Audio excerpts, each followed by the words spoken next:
उत्तराखंड की सियासत का पारा आज दिल्ली की सड़कों पर चढ़ गया।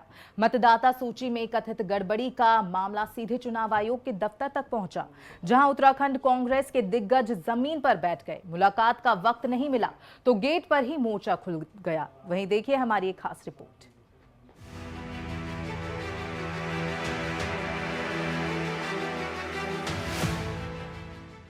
दिल्ली स्थित निर्वाचन आयोग के मुख्यालय के बाहर आज सियासी हलचल तेज रही। उत्तराखंड में चल रही मतदाता सूची के विशेष गहन पुनरीक्षण यानी SIR प्रक्रिया में धांधली का आरोप लगाते हुए कांग्रेस का शीर्ष नेतृत्व दिल्ली पहुंचा। प्रदेश प्रभारी कुमारी शैलजा, प्रदेश अध्यक्ष गणेश गोदियाल, यशपाल आर्य, प्रीतम सिंह और पवन खेड़ा समेत कई वरिष्ठ नेता मुख्य चुनाव आयुक्त से मिलने पहुंचे थे, लेकिन मुलाकात का समय न मिलने पर वो आयोग के मुख्य द्वार पर ही धरने पर बैठ गए। देखिए, हम कई दिन से समय मांग रहे हैं, समय नहीं दे रहे हैं। और जब समय नहीं दे रहे हैं, आज सुबह भी हम यहाँ आए, हमने समय मांगा, नहीं दिया, दोबारा रिवाइंड किया, नहीं दिया। क्या रास्ता बचता है लोकतंत्र में? यही रास्ता बचता है कि अब हम गेट पे चले जाएं। और जब हम आए, हम करना ये चाहते हैं कि भाई अपना एक प्रतिवेदन उन्हें देना चाहते हैं, रिसीव कराना चाहते हैं कि हमारी ये शंकाएं हैं, हमारी ये शिकायतें हैं, आप इनका निराकरण करिए। निराकरण करने का अधिकार चुनाव आयोग का है, लेकिन नहीं कर रहे हैं। अब गेट पे ताले लगा दिए तो और क्या रास्ता बचता है? जब ताले लगा दिए तो हम वहां पर बैठे और अंततोगत्ता हुआ क्या? हुआ यही कि उन्हें नीचे आना पड़ा और लेना पड़ा, हमारा प्रतिवेदन लेना पड़ा। हम उम्मीद करते हैं अभी भी कि बिना किसी पूर्वाग्रह के हमने बिना किसी पूर्वाग्रह के उन्हें वो प्रतिवेदन सौंपा है और वो भी बिना किसी पूर्वाग्रह के उस प्रतिवेदन में हमारे द्वारा व्यक्त किए गए शंकाओं का उचित निराकरण करें। पर केंद्र सरकार के इशारे पर, प्रदेश के सरकार के इशारे पर मतदाता सूची से मतदाताओं के नाम, जो योग्य मतदाता हैं, उनके नामों को हटाया जा रहा है। और हमने वहाँ पर भी जो रिटर्निंग अधिकारी ऑफिसर्स हैं, उनसे भी हमने अनुरोध किया, लेकिन सुनवाई नहीं होती है। और भारी संख्या में उत्तराखंड से मतदाताओं के सूची से नामों को हटाने का काम भारतीय जनता पार्टी की सरकार कर रही है। हमारा स्पष्ट मत है कि जो संवैधानिक संस्थाएं हैं, चुनाव आयोग है, उनको तटस्थ देखना चाहिए, पारदर्शिता होनी चाहिए। कांग्रेस के मुख्य आरोप, मतदाता सूची से पात्र लोगों के नाम हटाने का आरोप। एक ही व्यक्ति द्वारा दर्जनों फर्जी आपत्तियां दर्ज कराने का दावा। राज्य स्तर पर सुनवाई न होने पर केंद्रीय आयोग का रुख। प्रक्रिया में पारदर्शिता सुनिश्चित करने की मांग। कांग्रेस का आरोप है कि राज्य में चल रही पुनरीक्षण प्रक्रिया के तहत जानबूझकर योग्य मतदाताओं के नाम काटे जा रहे हैं। पार्टी नेताओं का कहना है कि उन्होंने स्थानीय स्तर पर कई बार शिकायतें दर्ज कराईं, लेकिन कोई ठोस कदम नहीं उठाया गया। कांग्रेस ने चेतावनी दी है कि गलत शिकायत दर्ज कराने वालों पर दंडात्मक प्रावधान होने चाहिए, अन्यथा ये लड़ाई अब अदालत तक लड़ी जाएगी। देखो, बहुत से हम कई दिन से हम टाइम मांग रहे थे, तो आज अभी पता चला कि चलो आप लोग इतने लोग अंदर। अब अंदर का मतलब है केवल बैरिकेड से अंदर, उसके अंदर नहीं। हमने तो कहा भाई कम से कम गेट खोलो, अंदर आके ले लो, हम अंदर आ जाते हैं, आप ले लो हमारे से मेमोरेंडम। ओ लेकिन उनके इतना दबाव है कि वो खुद तो 2 अफसर बाहर आ गए, वो भी बड़ी मुश्किल से परमिशन लेकर। फर्जी आपत्ति दर्ज कराने वालों पर कानूनी कार्रवाई हो। शिकायतकर्ताओं की जानकारी सार्वजनिक की जाए। मतदाता सूची पुनरीक्षण की निष्पक्ष जांच हो। समाधान न होने पर अदालत जाने की चेतावनी। गेट पर घंटों चले प्रदर्शन और गहमागहमी के बाद कांग्रेस प्रतिनिधि मंडल ने अपनी मांगों को लेकर ज्ञापन सौंपा। अब देखना ये होगा कि उत्तराखंड की इस चुनावी और सियासी रार पर आयोग क्या रुख अपनाता है। News desk, network 10।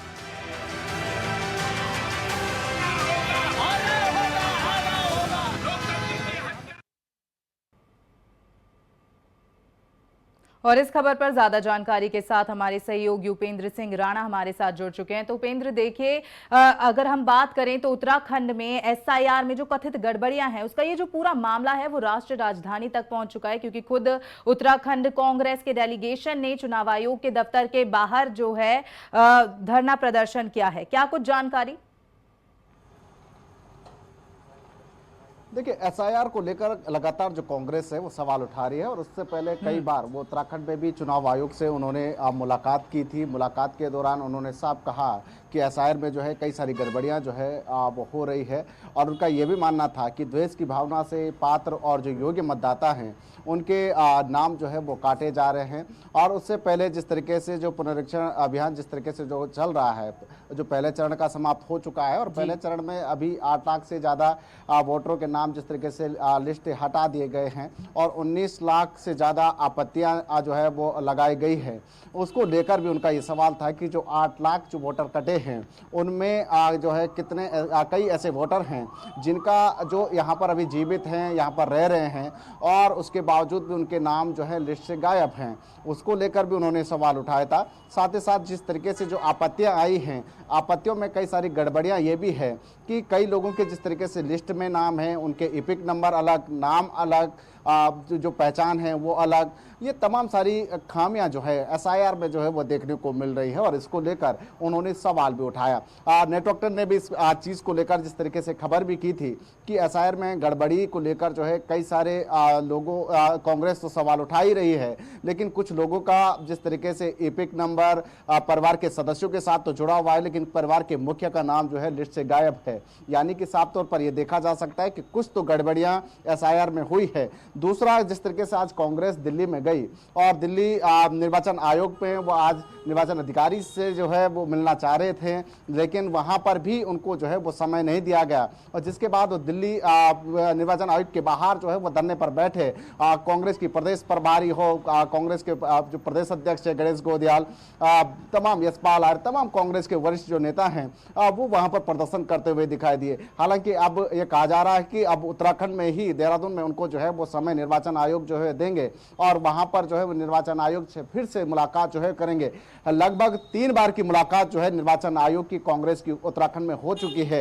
एक बार प्रीतम सिंह ने भी जो है मुलाकात की थी, खुद कांग्रेस के प्रदेश अध्यक्ष मुलाकात करने पहुंचे थे और उससे पहले पहले दिन भी जो है कांग्रेस ने जब सवाल उठाया था तो निर्वाचन आयोग गए थे कि एसआईआर में गड़बड़ी हो रही है और कांग्रेस जिस तरीके से जो आरोप लगा रही है कि सरकार जानबूझकर जो है उत्तराखंड में एसआईआर के माध्यम से वोट काटने का काम कर रही है। यानी साफ तौर पर कांग्रेस ने सरकार पर कहीं ना कहीं सीधे ही हमला किया है, निशाना साधा है। और अगर बात की जाए तो कांग्रेस की क्या क्या प्रमुख मांगे हैं? देखिए, कांग्रेस का ये कहना है कि जो आपत्तियां जिस तरीके से जो लगाई जा रही है, जिनके द्वारा आपत्तियां लगाई जा रही है और जो शिकायत जिसके द्वारा की जा रही है उसका नाम सार्वजनिक होना चाहिए। जो पोर्टल निर्वाचन आयोग का है उसमें उसका नाम भी शामिल होना चाहिए कि किसके द्वारा क्यों आपत्ति और क्यों शिकायत जो है वो की गई है और किस तरीके की शिकायत है।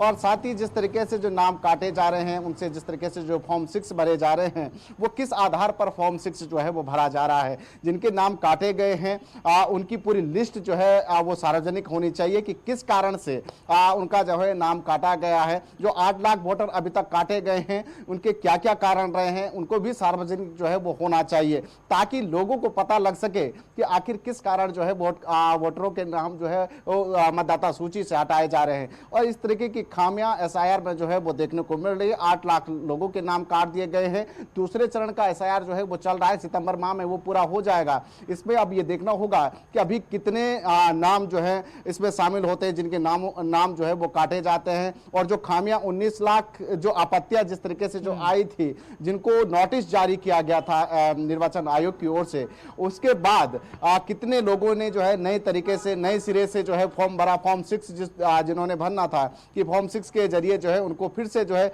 मतदाता सूची में शामिल जो है वो किया जाएगा। उसको लेकर तमाम तैयारी जो है वो की गई है। हालांकि पार्टियों की ओर से भी बीएलओ जो है वो रखे गए हैं, पूरी तैयारी पार्टियों की ओर से भी किए गए हैं। बीएलओ जिस तरीके से जो लिस्ट देख रहे हैं, उसके बाद जो खामियां देखने को मिल रही है, उसके बाद ही सवाल जो है कांग्रेस कर रही है, क्योंकि कांग्रेस ने पूरा बीएलओ जो है वो तैयार किए गए हैं। उसके साथ साथ एसआईआर कमेटी जो है अलग से बनाई हुई है, जो उस मतदाता सूची की पूरी जांच जो है वो कर रहे हैं कि किस किस विधानसभा में क्या क्या खामियां हैं, कितने वोटर किस विधानसभा में कितने कटे हैं, इन तमाम सारी क्योंकि देखिए उपेंद्र, साफ तौर पर कांग्रेस ने बीजेपी पर जमकर निशाना साधा है और साफ तौर पर यह भी प्रदेश सरकार पे आरोप लगाया है कि जो पात्र मतदाता हैं उनके नाम सूची से काट दिए गए हैं, एसआईआर प्रक्रिया में उनके नाम काट दिए गए।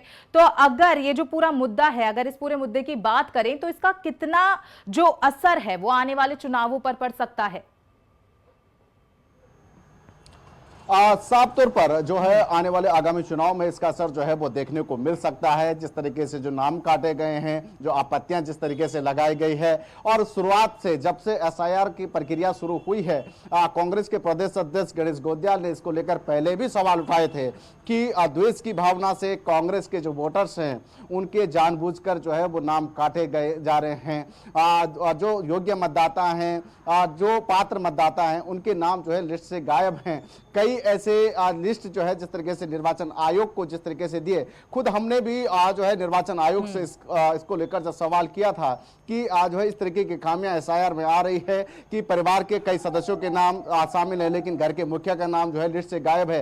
हालांकि उन्होंने ये बात जरूर कही कि 2003 में जो है कई सारी जो खामियां रही है या जो सॉफ्टवेयर है उसमें अपडेट नहीं हो पाया, इसलिए जो लिस्ट में जो है कई नाम जो है वो छूट गए हैं। उनके लिए ही एसआईआर जो है वो कराया जा रहा है ताकि उनको जो है जोड़ा जाए, नए सिरे से सॉफ्टवेयर में उसको अपडेट जो है वो कराया जाए। इन तमाम सारी चीजों को लेकर सवाल जो है वो पहले से ही खड़े हो रहे हैं। हालांकि अब ये देखना होगा कि निर्वाचन आयोग कांग्रेस के तमाम जो लोग जिस तरीके से जो प्रदर्शन कर रहे हैं या लगातार जो सवाल उठा रहे हैं, उनको कितना जो है वो समझा पाती है कि एसआईआर में किस तरीके से नाम काटे गए हैं। यानी साफ तौर पर अगर बात की जाए तो एसआईआर पर आर पार की जो स्थिति है वो साफ तौर पर देखने को मिल रही है, क्योंकि कांग्रेस लगातार ही बीजेपी सरकार पर भी हमलावर है। वहीं आगे ये जो पूरा मुद्दा है वो क्या नया मोड़ लेगा वो तो आने वाला वक्त ही बताएगा। आगे भी अपडेट्स हम आपसे लेते रहेंगे। फिलहाल जो भी आपने जानकारी साझा की उसके लिए आपका बहुत बहुत धन्यवाद।